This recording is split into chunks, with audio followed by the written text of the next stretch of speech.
penyakit itu dibawa oleh kucing liar di luar. Nah, ini Bim mulai batuk. Halo sahabat, bertemu lagi di channel Muhammad Subhan. Assalamualaikum warahmatullahi wabarakatuh, sahabat subscriber kanal Muhammad Subhan. Apa kabar? Saya ingin memperkenalkan kepada para sahabat beberapa ekor kucing saya yang merupakan sahabat teman ketika jenuh suntuk di rumah, dan mereka adalah hiburan bagi saya. Tapi sayang sekali saat ini keempat ekor kucing saya dalam keadaan sakit, terutama flu.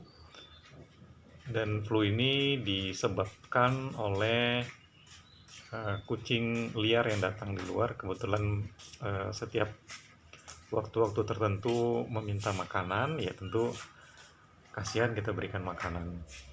Nah, tapi efeknya, dampaknya pada kucing piaraan kita. Nah, kucing-kucing di rumah ini walaupun kucing kampung, tapi akibatnya yang terjadi adalah mereka tertular virus flu berat. Nah, tapi ini yang pertama sekali ini yang kena virus flu berat, Lala. Nah, namanya Lala. Kalau dicandain namanya Lala Ludin.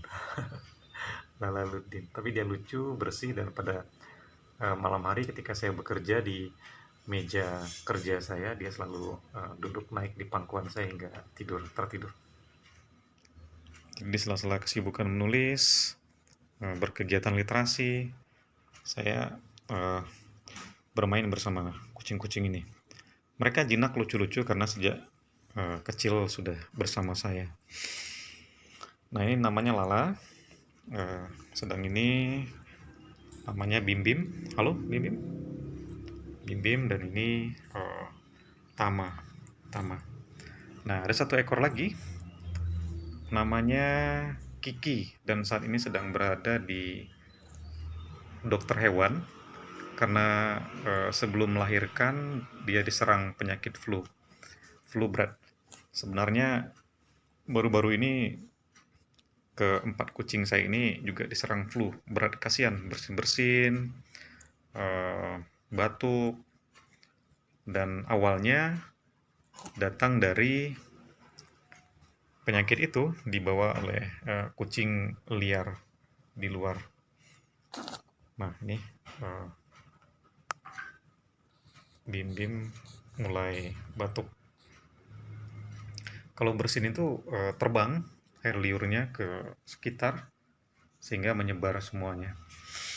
Nah, kasihan sebenarnya, tapi gimana lagi, harus tetap dirawat. Dan biasanya saya memberikan madu ke mereka melalui jarum cuntik kecil ini, lalu dimasukkan ke mulutnya, diminum. Ya, saya baca di beberapa informasi di media, madu salah satu vitamin yang bagus untuk menguatkan fisik kucing. Nah, selain itu kandang kucing saya jemur di luar sehingga kuman-kuman virus yang dibawa oleh kucing-kucing liar di luar itu bisa dibunuh oleh cahaya matahari. Nah, ini sahabat, besi kerangkeng kucingnya saya jemur tadi dan sudah agak sedikit reda panasnya, sudah beranjak. Pagi-pagi sekali ketika matahari terbit, saya membawanya keluar menjemur sekaligus memasukkan kucing ke dalam ini agar mereka bisa berjemur 15 menit atau 20 menit, ya 15 menit lah, biar tidak terlalu panas. Baik sahabat, Itu dulu video singkat saya. Bertemu lagi di konten-konten berikutnya. Jangan lupa like, share, komen, dan subscribe. Sukses untuk Anda semua.